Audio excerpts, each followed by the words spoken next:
Алтынчы микрофон процедурный. Урматтуу Жеңиш Парпич. Мына теневой экономика 240 миллиард болгонуна карабай, парламент бүгүн өзүн мындай жертвовать этип, силерди колдоп берди. Бирок ушул эмки 6 айлыкта ушул цифраны оңдогула. Парламент ар дайым эле силер үчүн мындай уят боло бербешибиз керек да. Мына бүгүн силердин суранышы менен биз өзүбүздү подставить еттик. Урматтуу Алмамбет Насырканович, буюрса Контрабанда жок деген чечимди чыгарып бердик силерге. Жок. Жакшы иштеп атат деп. Ошондой эле болду да. Рахмат. иштейбиз, сиздер менен чогуу. Иштеңиздер. Күнү түн иштеңиздер. Курьерлер боюнча, мына бажы кызматы сиз жооп берсеңиз, 77 миллион доллар анализделген декларациялар боюнча 77 миллион доллар деп атышат да. Ошондо ал аткезчиликпи, эмне, көмүскө экономикабы, сиздер жанагындай пресс-релиз бербестен өкмөт жоопкерчилик алып, бир мындай ынанымдуу жооп кайтарыш керек да. Бул эмне болуп атат? Эмне деген эл түшүнбөй атат азырчы. 77 миллион доллар чыкты десе, мына өлкөдөн чыкты. Ал эмне деген акчалар? Биздин оюбузча, силердин оюңузча болбойт. Силердин ишиңер бул. Сиздин жеке пикириңиз эмес. Позицию Государственной таможенной службы высказал наш председатель о том, что эти деньги принадлежат предпринимателям. Они вывозят, заявляют, вывозят в законном порядке. Никакие деньги они за это не платят. Ничем это не облагается. В законе все это указано. Это позиция Государственной таможенной службы. Эми жакшы айтып атасыздар. Ал акчалар кайра товар менен келеби? Естественно, товар менен кайра келет. Возвращается в виде товара. Көмүскө экономикабы же жокпу? Ал товарлар үчүн сатуучулар патент төлөйбү? Же кандай? Ошолорду анализдеп бербейсиздерби жообуңуздарда? Ошол чыгарган акчага кайра товар келгенден кийин ал сөзсүз түрдө бажы таризөсүнөн өтөт, оформление болот, тиешелүү бажы төлөмдөрүн төлөйт и опять же вывозят, потом реализуют либо на наших рынках, либо на рынках ЕАЭС. Это как, я не могу, они же реализуют на... Жеңиш Парпиевич, бул жерде ар бир орган өзү жооп берип атат дагы өзүнө тиешелүү. Бирок өкмөттүн жалпы жообу болбой атат. Сиз курировать эткенден кийин мындай аналитика мененчи түшүндүрүп коюш керек да элге. Эмне болуп атат? Эмне деген акчалар? Негизинен бизде эми экономикалык каршы күрөшүү кызматы бул боюнча дагы терең немени берген. Бул деген маалыматты берген, белгилеп кеттик. Бул акчалар бардыгы ошол ишкерлердин акчасы. Анан алар акча жөнөткөндө өзүнүн тартиби бар, декларация этип жөнөтөт. Ал эми товар менен кайра келгенде товарлар келиши өзүнүн тартиби менен бажы төлөмдөрүн төлөп, кадимкидей баягы расторможка деп коебуз. Расторможка болуп, биздин рынокко кирет, туурабы? И биздин рынокто, Евразиялык рыногунда толугу менен сатыла берет. Рахмат, ГКМБ келдиби? Мен жоопкерчиликке тартылышы керек, эмнеге кетип калды азыр? Чара көрүлүшүн талап кылам. Жок, кимден суранып кетти? Эмнеге кетип калат? Жооп бербейби? Анда менин суроомо жооп берсин. Ким жооп берет? Жеңиш Парпиевич. Эмнеге залдан өзү эле кете береби жөн эле? 10 секунд кошуп койсоңуз. Могул жерде дагы мына Кашкар Астаканович 190%га кылмыштуулук, кылмыш иштери ачылганы көбөйүп атат да. Эмне себептен? Түшүнүксүз болуп калды. Буга эмне себеп болду? 65 миңге жетишичи. Урматтуу Айда Камчыбековна, жана мен өзүм баяндамамда да токтолуп кеттим, кийин урматтуу депутаттардын берген суроолоруна жооп бергенде да айттым. Жаңы кодекстердин, жаңы мыйзамдардын негизинде бүгүнкү күндө бардык жарандардын арыздары бирдиктүү кылмыш жана жоруктары боюнча реестрге катталат. Ошондуктан анын сандары көбөйүп кетти. Бирок бирдиктүү реестрге катталгандан кийин сотко чейинки өндүрүш иштери жүргөн учурда кылмыш бар болсо, анда шектүү катарында, шектүү кармалганда шектүү катарында уведомление болуп, кылмыш иши сотко жиберилет. Бирок арасында көп кылмыш иши жоктор да бар. Ошондуктан алар кыскартылат. Ошондуктан бүгүнкү күндө 190%га катталган саны көбөйүп кетти. Сотко чейин токтотулган, кыскартылган иштердин санын алып туруп, мурдага салыштырмалуу кылмыштуулук канчага өстү же өскөн жок деген аналитика керек болуп атат да, жөн эле сан менен эмесчи. Жылдын жыйынтыгы менен сиздерге беребиз. Рахмат. Эми азыр орун басар кетип калыптыр да, сиз жооп бере бересизби? Суроо бере бериңиз, жооп бере беребиз. Купуя сырдын толук кандуу баардыгын билген бул президентибиз да, туурабы? Бизде ушул купуя материалдарга мындай немеси бар, тиешеси бар адамдар көп эле негизи. Ачык болгон, доступ болгон. Доступ. Эң өйдөңкү деңгээл президентибиз да. Эми ошондой болсо керек негизи. Атак 20 секунд. 20 секунд сиздики бар. Жеңиш Парпиевич, анда эски президенттерден бир президентибиз Россияда, бир президентибиз Белоруссияда, бир президент СИЗОдо отурат. Купуя сыр кандайча сакталып атат? Урматтуу Руслан Айтбаевич, негизи бул мамлекеттик купуя жөнүндө мыйзамында өзүнүн тартиби бар да, баягы купуялыкты алып аткандачы. Башкача айтканда адам өзү жеке расписка берет да. Мен ушундай ушул маалыматтар боюнча мен купуялыкты сактап берем дегенчи. Анан ким кандай аны сактайт бул деген Сиздер кандай камсыз кылып атасыздар эми? Эки эски президент башка мамлекеттерде жүрөт. Кандай ойлоруңуз бар? Мен негизи бул жерде мындай да, эгер мамлекеттик купуясы бар маалыматтарды, мисалы үчүн кандайдыр бир президент болбосо дагы бир мындай жөнөкөй кызматкер деп коелук, мындай жарыяга чыгарса, бул деген кылмыш. Бул деген кылмыш. Бул факт боюнча кылмыш козголуп туруп тергелет бул.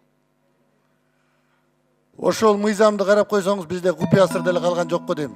Жеңиш Парпиевич. Сиздердин жообуңуздар менен тагыраак айтканда, сиздердин маалымат так түшүнүктүү маалымат бербегендин кесепетинен коомчулукта башкача бир түшүнүк, башкача ой калыптанып калды да. Ошол чыгып кеткен мына биринчи 700 миллион деп айтылды. Анан 900 канча, азыр мына миллиардтар. Коомчулук бунун бардыгы ошол элдин акчасы, бюджеттин акчасы деген түшүнүк калыптанып калып атат. А сиздер эч кандай бир кимиңиздер мына эртеден бери талкуулап атат, бир так маалыматты бербегениңиздерге мен таң калып, уже чарчадым да, таң кала берипчи. Мына бажы кызматтын жетекчиси кайра мына Айда Камчыбектин суроосуна жооп берип атып, $10 000 өйдөңкүсү не ограничено. Анын бардыгы түшүнүктүү. Силер айтпайсыңар, ошол интернетте тарап аткан баягы пачка акчалар задекларированный каражатпы же не задекларированный, бүттү. Что такое контрабанда? Ошол түшүнүктүн маанисин дагы уже бузуп бүттүңөр да. Контрабанда, салык алынбаган каражат контрабанда болуп эсептелинет. Ал декларация болду эле же болбоду эле, ошону айтпайсыңар. Айтпайчы, бул 700 миллион боюнча биз кайра айтып атабыз. Бул бюджетке тиешеси жок акча. Мамлекеттик бюджетке тиешеси жок акча. Бул ишкерлердин акчасы. Бул боюнча тийиштүүлүктө жүргөн, мен билгенден интернетте бул жарыяланган. Эгер неме болсо, буну көзөмөлгө алып туруп биз толук кандуу бүт кайрадан дагы иликтөөдү жарыялайбыз. Жок, Жеңиш Парпиевич, ал 700 миллион, ал банк аркылуу өткөн акча боюнча ал в белую кетип атат да, перечисление менен. Мен азыркы айтып аткан, мына ол сүрөттөгү чыгып атпайбы? Пачка информация берип атат, арким мынандай күнүнө мынанча $1 миллион өтөт деп. Ошол декларация болгон акчабы же декларация болбогон акчабы? Анан жөн эле статистиканы алып койсуңар. Бир айдын ичинде задекларировано мынанча $1 миллион чыгат, же мынанча сом. Ошондо түшүнүктүү болот. Айтпайчы, бул боюнча мен азыр ушундай чечим кабыл алдым. Действительно, биринчиден ошол которулган акчалар жөнүндө дагы терең жыйынтыкты кайрадан жарыялайбыз. Анан пресс-конференцияда беребиз. Анан экинчиси, акчанын кандай жүгүрчүшү боюнча кандай тартип бар дегенди айтып атасыз да. Аэропорттон кандай алып кетет, немеден банктан кандай которулат, кандай төлөмдөр болот. Ошолор боюнча дагы биз анда даярданып туруп бир пресс конференция беребиз анда. Маалымат каражат булактарын айрыкча бул интернет тармагында фейктер менен иштеген, аккаунттар менен иштеген мындайча айтканда сол тараптуу бир маалыматтарды ыргытуу иретинде жалпы Кыргызстан элин, ошондой эле дүйнөгө Кыргызстан мамлекетин мындайча айтканда бокочо кылып койдук да. Бокочо кылып койдук. Бирок ошого точка коюп, ошого убагында жооп берген мына түздөн түз бүгүнкү күндө өкмөттүн иши. Мына ошол тармактан жеңилбей убагында бир маалыматтарды берип турушуңуздар керек. Мына мамлекеттик телеканалдар бар. Мына ошолорду чакырып сиздер да жооп кайтарыңыздар да. Мисалы, элементарный жөнөкөй нерсени мындай эле жооп берсеңиздер болот. Карапайым элге мындай кыргызча жөнөкөй тил менен түшүндүрүп коюңуздар. Бүгүнкү күндөгү тартыш болуп аткан маселе, могу аэропорттон чыгып кетип аткан акча, банк аркылуу которулуп келаткан акча кимдики? Кээ бир каналдар элди адаштырып, бул бүгүнкү күндө бюджеттин акчасы урдалып, элдин акчасы урдалып, тоноо жолу менен бир канча бир адамдар байып, чет мамлекетке акча чыгып кетти дегенде Кыргызстан элине таркатып койду эле, эл ишенип бүгүнкү күндө карап атат. Акча жейилип атыптыр, бүгүнкү күндө бюджеттин акчасы, элдин акчасы урдалып, дагы эле өкмөт, бийлик, депутаттар элди тоноп атат деген ойдо калып калып атат. Мына ошонун баарын токтотуш үчүн жооп бериш керек эле. Ал акча бүгүнкү күндө кандай жол менен бизден чыгып кетип атат? Ошол эле Дордойдо, Мадинада, Кара Суу базарында эмгектенип $5.000 күнүнө, $10.000 айына, $100.000 саткан биздин, мындайча айтканда, ошол жердеги кийим саткан, күндүк товарды саткан биздин ишчи адамдарыбыз, эжекелерибиз, апаларыбыз, инилерибиз, байкелерибиз, кышы жайы иштегендер акчаларын чогултуп, Кытайдан товар алабы, Турциядан товар алабы, Дубайдан товар алабы, мына ошолор чогултуп, банк аркылуу жөнөткөндөн балким убактысы жок, же кымбатка туруп калат. Мына ошодон качып, оңой жолу ушул ишти уюштурган бир адамдар бар. Мыйзамдуу булар деле уюштурган. Ошолордун акчасын бир жерге топтоп, анан колго көтөрүп, аэропортко келип, декларацияга толтуруп, $1.000.000 чыгарып атабы, $10.000.000 чыгарып атабы, жазып, колуна алып, самолеттен учуп барып, ошол мамлекетке жеткизип, ал мамлекеттеги бирөө костюм тигет, бирөө көйнөк тигет, бирөө бут кийим тигет, бирөө башка нерсени жасайт, ошо фабрикаларга жеткирип берет. Анан ошо фабриканын ээлери, ошол жердеги ишкерлер ошо кийимди кайра упаковать этип, скотчтоп, мындай фурага жүктөп, самолетке жүктөп, кайра Дордой, Кара Суу, Мадина жана башка магазиндерге, базарларга жөнөтүп, мына ушундай иш болуп атпайбы? Ошол акчаны бүгүнкү күндө мына сөз болуп атат. Сиздер ошол акчанын кайдан, эмне болуп чыкканын түшүндүрө албай атасыздар. Демек, ошол ишти жасап атканда бүгүнкү бул бизнес, бул адамдар бизнес кылып атат. Ошону жеткирип, ушул бизнес бүгүнкү күндө балким талаш болуп атат. Ошо талаштын негизинде мынакей кечеги аэропортто адамдар өлүп атат. Демек, бул жерде ошол ишти, мындайча айтканда, акча ташуу жолунда жашаган ишти бирөөлөр талашып, мынакей ошондой убийстволор, өлүмдөр болуп атат. Ошол акчаны кароктоо, тоноо жолу менен бирөөлөр пайдаланып, өздөрүнө пайдаланып деп аракет кылган ниетине мына ички иштер башкармалыгы, министр, милициялар бүгүнкү күндө чекит коюп, аларды кармады, бүгүнкү күндө камады, экөөсүн отурат, жоопкерчиликке тартылат. Булардын өмүр бою камаш керек. Мына ушундай иштер жүрүп атпайбы? Ушуну мындай жалпак тил менен түшүндүрүш керек. Бүгүнкү күндө сиздер ушуну жеткире албай атасыздар бүгүнкү күндө. Мына ошондо бардык маселе бүгүнкү күндө жоюлат. Мына кече эле Азаттык каналына рахмат, кече өздөрү интервью берди, жакшы передача кылды. Ошол жерден айтылды, бул акча, айтты, ишкерлердин акчасы деди. Ишкерлер топтоп бүгүнкү күндө ушундай мамлекеттерге жөнөтөт деп кечеги Азаттыктын каналында мен көрдүм. Демек, мына Азаттык башында башка айтты эле, бул 700 миллион бюджеттин акчасы дегендей кылып маалымат таратты эле, бирок кече кайра айтты, бул ишкерлердин акчасы деп, мына ушундай маалымат кече биз уктук. Мына ушуну сиздер жөнөкөй тил менен эле элге түшүндүрүш керек.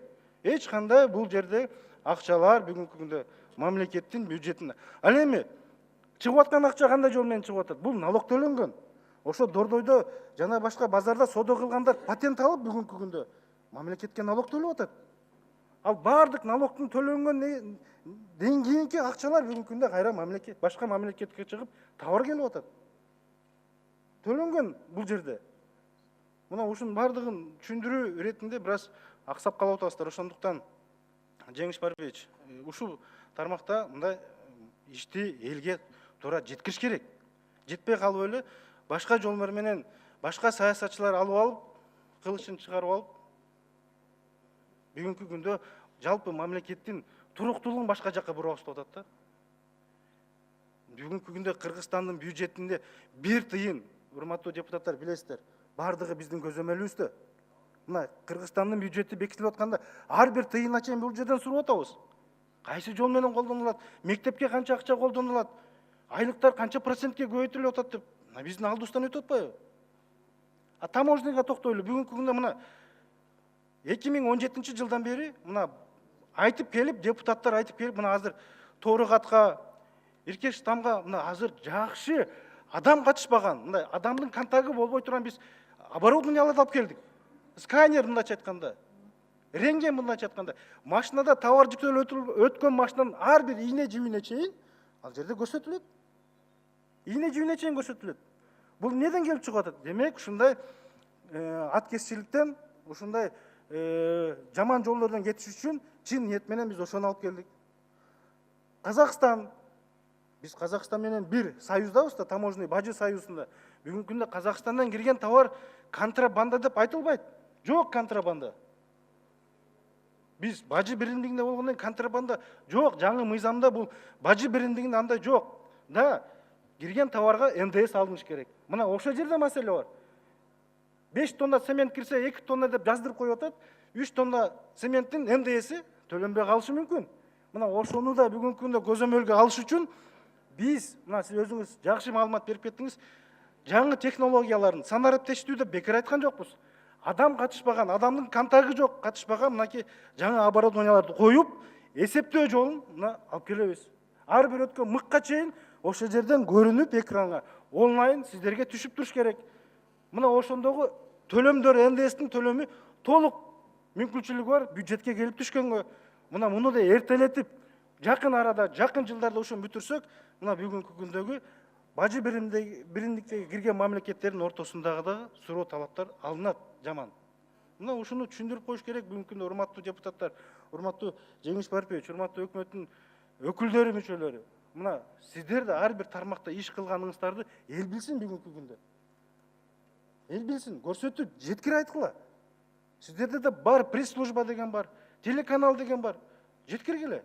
Мына ушунун баардыгын силер кылсаңар, бүгүнкү күндө мындай суроо талап парламентте жаралбайт эле. Түп тамыры менен алып коет элеңер. Мына чыдабай сиздерди бул жерге чакырып, суроолорду берип атабыз биз. Мына ушун мен ойлоймун, урматтуу депутаттар, ушунун баардыгы ишке ашып келип атат. Кемчиликтер да бар, кемчиликтерди бердик. Кылмыштуулук менен күрөшүү. Мына бүгүнкү күндө азыр ички иштер министри айтпадыбы? Кашкар Астаканович. Мен мына кылмыштуулук катталган жок, ОПГ менен күрөшүү болуп атат. Мен да кошулат элем. Эгерде болсо бир ишкерлерди, бир инвесторларды, уюшулган кылмыштуулук топтор барып туруп бизнесин тартып алса, же үстүнө чыгып налог салса, же мынча бизнесиңди бересиң, тоноо жолдор менен кылмыштуулук топтор иш жасаса, анда ОПГ деп биз айтмакпыз. Мына Аскар урматтуу министр айтып кетти, андай иштер катталган жок деп. ОПГ менен күрөш болуп атат дейт. Бардыгы 400дөн ашык ОПГны бүгүнкү күндө учетко койдук деп атат. Мен ойлойм, 21-кылымда биз мындай нерседен кетишибиз керек. Биз өнүгөбүз десек, кылмыштуулук, ОПГ деген нерсени унутушубуз керек бүгүнкү күндө. Инвесторлор келет десек, мындай маселенин баардыгын чечип салышыбыз керек. Бүгүнкү күндө инвесторлорго, биздин ички өзүбүздүн ишкерлерге рай болуш керек, биз айтып жүргөндө бул жерде. Эч нерседен коркпош керек алар. Бардык нерсе мыйзамдын алкагында болсо, мыйзам гана күчүндө иштеп турса, мына биздин экономикабыз тез өнүгөт, урматтуу депутаттар. Келгиле, ушуга жол ачалы. Ушу менен күрөшөлү. Ийгиликке жетебиз бардыгыбыз чогуу сиздер менен. Рахмат. Урматтуу депутаттар, мен кечирим сурайм. Бу таможнянын өкүлү айтып коюңузчу. Жанагы Турцияга, Кытайга, анан Эмиратка которулган каранал деп атпайсызбы? Эми эле айтылбады, бул ишкерлердин акчасы деп. Ошол канчасы бизде декларация болгон, айтып коесузбу? Быйыл канча которулду? Кытайга, Турцияга, Эмиратка декларация алып келип көрсөтүп мынакей деп. 10 айдын ичинде 77 миллион чыкты. Декларация болду, э? Ооба. Экинчи микрофон. Рахмат, урматтуу төрага. Мына бүгүн биз өкмөттүн маалыматын уктук. Мен алысмын, өкмөт кылмыштуулук менен же болбосо мына контрабанда менен жакшы күрөшүптүр, же күрөшүп атат дегенде мен алысмын. Мына жетишерлик эмес, мен ушундай баа берет элем да. Бүгүнкү иштеп аткан ишиңиздерди жетишерликсиз деп баа берет элем. Ана мына комитет бүгүн канааттандырарлык эмес деп мындай чечим чыгарыптыр. Менин сунушум канааттандырарлык эмес, ушул жетишерлик эмес деген сунушумду дагы коюп койсоңуз, мына ушул мени кабыл алып берсек. Рахмат. 4-чү микрофон. Коллегалар, урматтуу Дастан Арыспекович, мен биздин токтом боюнча эле да. Урматтуу вице-премьер билет, эми ушунун баарын жокко чыгарыш үчүн, мындан ары эл бизге ишениш үчүн биз жана цифровизация деп атабыз, фискализацияны 1-кварталда бүтүрүшүңүздөр керек да. Уже 2 жыл, 3 жылда эле баратабыз, бул көп туура эмес да. Бул биринчиси. Экинчиси, укук коргоо органдары, фискалдык органдар, чиновниктердин баары тең декларация доходов и расходов тапшырыш керек. Азыр өкмөт кайра мыйзам алып келиптирсиздер, муну дагы жылдырып койгула деп.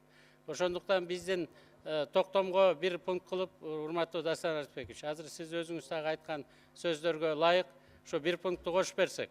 Биринчиден, укук коргоо органдарына мыйзамдарды өзгөртүүдөн башка дагы канча акча керек?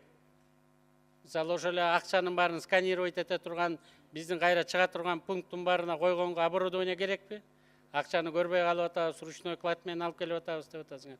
Ошонун баасын берсеңиздер, биз парламент акча бөлүп бербейли. Программное обеспечение, жакшы мына финансовый разведка жакшы контроль кыла албай атса, алар программное обеспечениясын сатып алсын, 1 тыйынга чейин көрө турган азыр программный продуктулар бар да. Элли жок эле өзлөрү информациянын баарын берип, прокуратура, СНБ парламентке жиберип турат да. Кайсы көлөмдөрдү, насколько ким салык төлөдү же төлөгөн жок деп. Ошолорго акча керек болсо айтпайсыздар. Биз парламенттин токтому менен бекитип берейли. Фискализацияга канча акча керек, анан для усиления полномочий и возможностей правоохранительных органов по борьбе и с организованной преступностью, и для предотвращения налоговых преступлений. Ушуга канча сумма керек болсо, мен азыр жазып берейин, биз сиздер айтсаңыздар, биз бөлүп берейли да. А так мен урматтуу коллега менен мен кошулат элем, фискалдык комитетте болбой калгам. Баары жакшы дегенден алыспыз, недостаточная работа, жакшы болсо айтат элек да жакшы деп. Бирок эми Неудов деген ашыпка чаап кетебиз го деп атам да. Рахмат. Жеңиш Парпиевич, сөз сизде. Урматтуу Дастанбек Арыспекович, азыр Акылбек Үсөнбекович сунуш берди. Фискализацияны 1-кварталда бүтүргүлө депчи. Негизи фискализация бул абдан чоң маселе да. Мындай жалпысын алгандачы. Мен ойлоп атам, биз азыр мына Казакстан менен чек арада биз өзүбүздүн ыкмаларыбызды киргизип, азыр биз администрирование мындай анык администрирование кылып атабыз, ар бир машинаны эсепке алуучу. Жок дегенде ушул багытты бизге 1-кварталда бүтүрүп берсеңиздер десеңиздер, ошого биз жооп берет элек да. Жалпы фискализация бул чоң маселе да. Бул тармакта, сот тармагында да реформанын кыймылын кыска маалымат берип кетти. Мен да кошуламын. Бирок эми бул сот арачылар биздин конституцияга кирип калган 2009-2010 жылы жаңы конституцияны кабыл алганда да ушу кирип калгандан кийин сот арачылар болсун деген ушу статьясын аткаруу 10 жыл болуп калды. Созулуп келип, мына бүгүнкү күндө дагы ошону 3 жылга жылдыруу иретинде суранып келишиптир. Эми бардык нерсени карап көрүш керек. Бул сот негизи арачылар биздин Кыргызстан элинин маданиятына, мындай менталитетине туура келеби, келбейби? Мына азыр ошондой көп сөздөр болуп атат. Мыкты Юсупович суроону кабыргасынан койду, туура койду. Бизге керекпи, жокпу? Эгерде ошондой болсо, кийин мына 20-жылы конституцияны өзгөрткөнгө конституциянын өзүндө турат беренелеринде. Ошондо алып келиңиздер, же да или нет деген чекитти коюп коелу. Мына ошого даярданыңыздар. Эгерде өкмөттүн ою бизге керек десе, анда бюджетти камдагыла. Мына ошого расчет жасагыла. Эгерде керек болсо. Ошого жараша, мына азыр сот департаменти, сот төрайымы айтып кетти канча деген каражат керек экен. Мына ошого урматтуу Министерство юстиция вице-премьер-министри Жеңиш Парпиевич, мына ошого даярдангыла. Туурасын койду суроо, же да или нет кылышыбыз керек болду ошол эле. Анан жылдан жылга мынтип созо берсек, элге да жаман көрүнөбүз, өзүбүздү алдаган болобуз да. Жөн эле алдап койгон болобуз. Мына ошого бир чекит коелу, ошого даярданыңыздар. Рахмат. Кийинки сөз депутат Ырыспаев Кожобек Жайчыбековичте. Рахмат, Дастан Асыпбекович. Туура айттыңыз да. Негизи оңго тартсаң өгүзүң өлөт, солго тартсаң өзүң өлөсүң болгон заман болуп атат да азыр. Баш мыйзамга жазылып калган. Айла жоктон ат каралды деп, бюджетибизди карап, ары карап ыйлап, бери карап күлүп алып келип атасыздар да. Эптеп 22-жылга чейин созуп бергиле деп. Кудай буйруса 20-жылы 1-сентябрдан баштап мораторий бүтөт, баш мыйзамга дагы биздин укугубуз пайда болот. Өзгөрткөнгө может быть да. Бул туура айтат, керекпи биздин менталитетке? Дагы бир соттун чечимине дагы бир 6 кишини кошуп берип атабыз да. Алар баягы арачылар кошулуп алып, бар чогулуп алып чечет экен да. Ошон үчүн бүгүнкү күндө бизде бөлөк маселелер көп болуп атат, урматтуу баяндамачылар. Бюджет тартыш туура түшүнүш керек. Сот тарабында мен жана да айттым, реформалар жүрүп атат, акырындап мына канча деген акчалар кетип атат. Бирок тышкы карсыбыз мына 5 жылдын ичинде пик болот. Пикке жетебиз. 10 миллиардтан энергия сектор тарабында эле төлөгөнгө туура келет. Анан биз алыбызга чейин иш кылалы. Мен ойлойм 22-жылга чейин муну жылдырып турсак, баш мыйзамдан атта өтө албайбыз. Анан дагы убакыт көрсөтсө, ошого жараша біз кыймылдасак. Мен оюм ушул.